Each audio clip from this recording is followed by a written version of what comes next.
Let's go, it's the Whitey Show. Whitey Show. Whitey Show. Whitey Show. Whitey Show. Waits for no man that ain't got time to shake your hand. Get that side check, put it in pockets till I get back. Going downtown. Guys, can we just take a moment to realize that there is another Digimon game out in America? I am just like so excited that this thing is even here because as growing up as a kid, I always favored Digimon over Pokemon. I enjoy the Pokemon games, but Digimon was just way cooler. Let's face it, they had the cooler monsters, they had the better story, and they actually cared about the design after the first 150. So, come on. So this new Digimon story is basically on two systems. It's on the Vita and the PS4. And the story is very different than what I expected. You play as a detective kind of, going around doing missions or solving cases for people. And it's all in the digital world, but also the real world. So it's something new. So we're going to get into why that's good or bad in a second. But my main thing here is this game is a Digimon fan's love. That's what it is. It's for us. It's for the Digimon fans. So let's get to it. Let's go into the review. Waits for no man that ain't got time to shake your hand. Get that side check, put it in pockets till I get back. Going downtown. As I was talking about before, the story here is a lot more mature than I ever expected, and it's very different than the previous titles. Digimon World 1, 2, and 3, those are the ones I count because Digimon 4 is a gigantic piece of garbage that shit out of the fucking asshole of a donkey. These three were games that I enjoyed, despite flaws.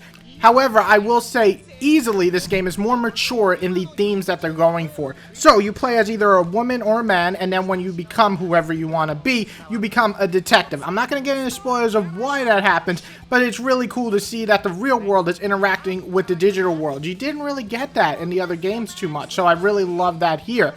Also, something I really loved is there's a ton of Digimon to collect. I think there's around 240 or maybe even more. But what's really cool is that, of course, unlike Pokemon, Digimon have different evolution paths. So if you pick Gilmon, it doesn't mean you're just going to evolve to his next form. No, you are going to get to choose based on stats and based on loving them, which is weird but awesome, and all these other cool things that make the feature of actually raising a Digimon the way you want to. And you can always de-evolutionize and then come back to Digivolve into something different or better. So I really do love the fact there are so many Digimon to collect, and they all have their own unique skill. Well, most of them. But I love it. I love to see them do their magic attacks or super awesome attacks from the show and the manga. So that's so cool. Another thing is the gameplay. It's a turn-based game. You pick your attack and you do it. That's what it is. But what's really cool about this game is the fact that there's different types of Digimon. There's Data, Vaccine, and then of course they all have their own elements like dark, light, fire, plant, so on. So of course that all adds into the factor when you're facing someone. What is really cool is the bosses are pretty challenging in this game, even on normal sometimes. When you play on hard, they're definitely going to make you think, and you have to kind of make your team up to beat whatever the forces you are against. So you can't just click X over and over again against these big bosses. Another thing is really cool is the Digimon Atmosphere and general design just never looks so good. I love going through the digital world, and I also like the real world. It reminds me very much of Persona-S, and also the Digimon just look really cool. They look so goddamn cool because we didn't get a game for a long time with the Digimon fully 3D like this again, and now that it's on the PS4, and even though it's a port from the PSP, it looks phenomenal, especially when they do their attacks. So I really do love that. And the last major good thing I really like about this game, and I'm sorry, I'm just trying to put everything condensed in a room, so if I'm going too fast, you can always ask questions below. But the Digimon Farm is a very fun feature, and it makes raising your Digimon not as tedious as they could be. So basically, you have this farm, and the Digimon just run around. You can either train them, you can, well, they're automatically going to level up, but you can train them stat-wise, you can make them discover missions for you, which is very cool, or you can make them kind of expand the digital farms to make it bigger, better. And you can feed them, so that's always cool. That's how you increase their love for you. And you could also text them. It's crazy. There's so much shit in this game. I can't even cover it all. But the fact is that they do give you extra features that you can do while you're actually playing the main game. I love that. So let's get to the bad.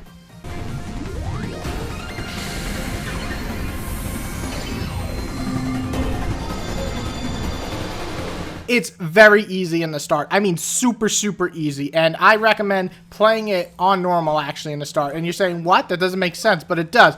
Play it on normal, get your first champion, switch over to hard. They're going to give you a challenge, and then you don't have to worry about dying because you might get discouraged because in the beginning you only have one Digimon. It's very easy to die very quickly. However, it is very easy. So about the first 2 to 5 hours, I was flying through this no problem. And then when I got to about hours 7 to 10 doing the side missions, some of them were really challenging, making me actually die a few times and having to restart or set it back to normal when I was having too much trouble. But the beginning is very easy, and it might be a turnoff for a lot of RPG veterans. Another thing is it's only sub. So this might hurt dub lovers. Me, I love the sub because I don't care. I watch Japanese anime, I watch American anime. Do I wish it was in English? Yes, I hope future titles are, only because I would like to put on the story while I don't have to, you know, look at the text all the time.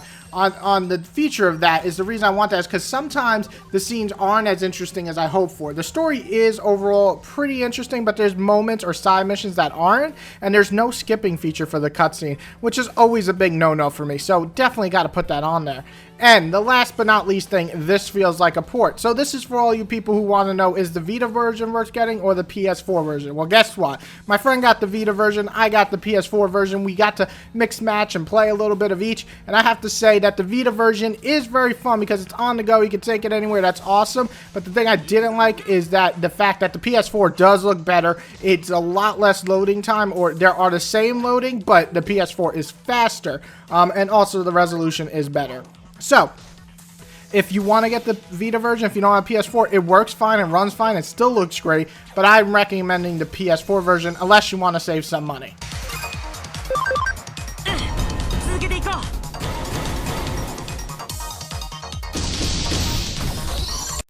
Waits for no man and ain't got time to shake your head. Get that Snapchat, put it in pockets like it's back. Going downtown. Listen, I could talk about this game for the next 3 hours, and you'll probably be like, shut the fuck up, Whitey, but no, I love this game.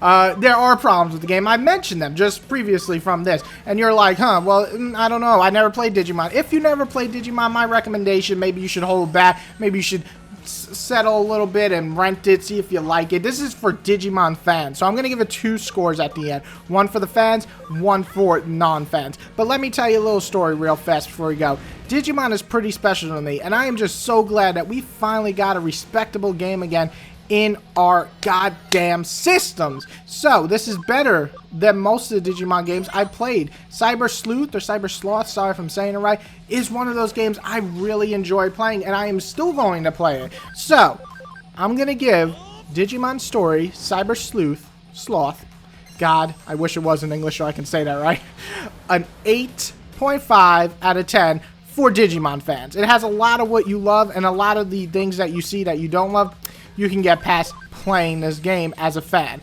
If you don't like Digimon and you've never really liked it, I'm going to give this about 7. It's still a respectable RPG. It's still fun, though easy at times, but there's still a lot of stuff to collect. There's a lot of stuff to raise. There's a lot of stuff to fight, and it has a pretty good atmosphere and story. So, it's still going to get a 7 out of 10 for non-fans. But for fans like me who love Digimon since they're a kid, this is an easy 8 or 8.5. I'm going to go with 8.5 personal enjoyment. I'm really digging it. So, hope you enjoyed. Any questions, ask below. If you like my video, hit the like button because I love you guys. When you do that, it makes me happy. And then, of course, share this video.